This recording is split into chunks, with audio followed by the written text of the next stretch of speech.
Welcome to Tybalt's Apprentice, episode 25. I'm here out of uniform, as it were, but I am joined by Brian. Brian? Hi, Nick. Welcome back. I'm glad to have you. As we talked about on the last couple of episodes, we've been kind of breaking down some of our commander decks. I know everybody's hot for the 2019 decks that are out right now. But if everybody's playing them, what might you play against them, or what other options are out there? I thought it would be interesting for each of us to kind of take a look at our decks and see what kind of makes them work and what we like and what's out there. So today, Brian, you brought a deck for us, and which one was that? Grenzo, the Dungeon Warden. Ah, nice. I think I can actually take care of that with the magic bigger? banner. Yeah, I'll make it a little bit bigger. Bigger. But actually, let's read him. So he's the one that does the shenanigans with the bottom of your deck, right? Yeah, most players play with the top of their cards of their deck. Grenzo's a little different. He takes cards from a bottom of your deck, and if they're a creature with a power less than or equal to Grenzo's power, put it on the battlefield. Mm-hmm. So it doesn't even say it comes in tapped or whatever. It actually comes in. Exactly. He's basically a red and a black to cast plus X, and X is whatever additional mana. And for every mana you pay in addition to his one red, one black, we'll put a 1/1 counter on him. Nice. And like I say, the more bigger he is, the bigger the creatures can come out from underneath the deck. That's an interesting effect for. So I asked you what makes this work, and in typical smart aleck fashion, you told me mana. So let's start with. Fair enough. Let's start with that. So how many? Do you know how many land cards you had in here roughly? Approximately 35. About 35. Okay. With approximately, I think about 6 or 7 like artifacts that can add mana. So you're looking at about a 40 mana base. Okay. For a common 100 card fair deck. Enough. Majority of those are going to be swamps and mountains, or swamps and mountains. Pretty much basic swamps and mountains. There's actually so a few dual lands, but yeah, swamps and mountains. I do have a rogue passage in there, and we can discuss what the rogue passage does. Basically, if you tap it, it gives you 1 colorless mana, and if you put 4 mana into it, it can make a target creature unblockable to end the turn. So with the fact that Grenzo pumps up, I'm supposing that commander damage would be something that would be an option, though that may not necessarily be a win condition. Very much. It's going to be an option of what you're going to have there. He's also a legendary creature, obviously being a commander, right. And he is a goblin rogue, so that kind of goes into effect for a couple things too. Okay, so that has a couple other things in there. Mm-hmm. So then, what other artifacts would you put in this deck to make it work? Well, definitely being that he's a legendary creature, we're going to put in there a Hero's Blade. Right. It's going to basically equip for free if it's a legendary creature. Nice. Once Okay. that's on the field and that comes into play, automatically attaches them. That's going to give him a boost in his power and his toughness. Which then lets you get better cards off the bottom of your deck. Yeah. Okay. And that being that he's a rogue, he also has Cloak and Dagger, so it attaches to him too, which gives him more power. Nice. And then that's probably a favorite card of yours. Favorite of mine, those illusionary bracers. I love them. So whatever he gets, he gets it twice as much. Nice. So he's looking for 2 creatures instead of 1. Okay. Fair enough. Sweet. So a couple of things like that, artifacts to make it better, but what enchantments would you throw in there? This is not a extremely heavy enchantment deck. It's more a artifact and a handful of creatures. Right. The idea of the deck is to recycle creatures from the graveyard back on the bottom of the deck and then recast them again. Right. And those creatures can be from destroying artifacts. For example, like this gentleman right here. Whenever he comes to play, he's going to start destroying artifacts. Okay, so that's the Tuk Scrapper. Okay. Or if more in the creature area, like the Fleshbag Marauder, one of my favorites because he's a zombie. Excellent. So he comes on the field, everyone sacks it. Guess what? He's going to get sacked. Sure. Perfect. He's in the graveyard. Right. With other artifacts that I have, I'm able to put him back at the bottom of the library. Okay. Let me see that. Yeah. There you go. Here's some of the cards that do that. Okay, so things like the Junk Troller and the Appetite Golem will allow you to recycle those things. Nice. Back at the bottom of the thing. So from the graveyard, back in the bottom of the library, and obviously Grenzo will bring them back out. Okay.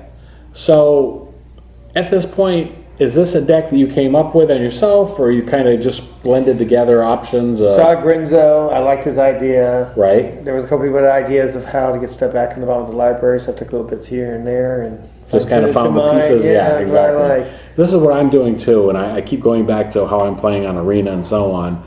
But I find those interactions from wherever I can, get those, and just kind of add those and build off of that. So, I mean, what other artifacts are in there that are helping you along with this? Oh, wait, you said this, what was that? This one allows you to go and take a target permanent that's on the board. The stylist, okay. Yeah, that might have been, you maybe already gotten into battlefield effect already. Right. But it's now stuck there not doing anything. This allows me to get that back on the bottom of the library so I can activate that ability again with Grenzo. Target permanent you own on the bottom of your library. Right. Well, I think that's key words, especially considering some of the other commander players we play against. Exactly. Like Actually, to take I things. have, I even kind of forgot about this. You find him. This guy right here. Oh, He's okay. kind of neat. Right. The humble defector. Draw 2 cards. Target opponent gains control of humble defector. Activate this ability only to. So nice. You get the cards. You give them away, and then you pull them right back. Nice. Very nice. Win factors. There's a couple win factors in this deck. These are my two big ones. Right. The Twilight Prophet and the Gray Merchant of Asphodel. Definitely. The Gray Merchant of Asphodel, as long as your devotion is high enough, well, it doesn't matter how high it is, but you gain X life where it's your devotion. And it seems like the majority of your spells and rather your permanents are going to be black and red, so you're going to have plenty of that out there. And another personal favorite of mine, Twilight Prophet, and the fact that since we do play commander games, there's usually plenty of permanents on the board. And so the fact that once you get 10 of them out there, he can get Ascend and start getting you some cards. Let's see here at the beginning of your upkeep. If you have City's Blessing, reveal the top card. Library, put it in your hand. Each opponent loses X life, and you gain X life where it's converted mana cost. Nice. Exactly. And then, for like some easy kills. Sure, Master of Cruelties. I love that one. And, And the Rogue's Passage to make sure that he gets through. Awesome. Everyone, if it gets through, one day, all it has to do is make an attack, and you're down to 1 life. Nice. And looks like you also have... A little combo. Right. Kiki Jiki and the Zealous Conscripts. Excellent things. You get Cheeky out there, you get the Zealot out there, you tap Cheeky, Cheeky makes a combo of the Zealot goes and taps Cheeky, Cheeky once again makes a combo of Zealot. Nice. Now you got a bunch of Zealots on the board. Beautiful. Nice. What other, it seems like you have some sorceries and stuff too.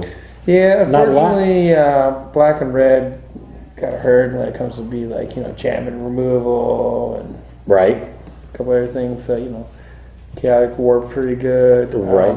It's a good way for searching, like Dynamic Tour and Final Parting. Well, that Chaos Warp is great for whatever permanent they have out there and stuff, and since you don't have a lot of direct removal per se. Yeah, red black doesn't do very well with like Planewalkers. Right. Okay. Enchantment removal. Final Parting.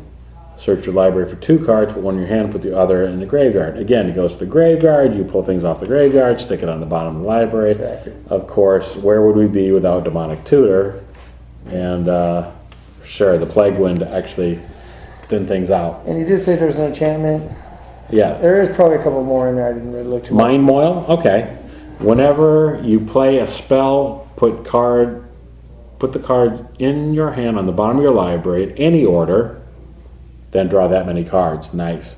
So all this just basically is fodder for him to stack the cards up. So so basically you stack it at the bottom of the deck. All right. Well, a personal favorite of mine. Oh yes, the Leduc Orrery. Yeah, you can play anything on any other person's turn.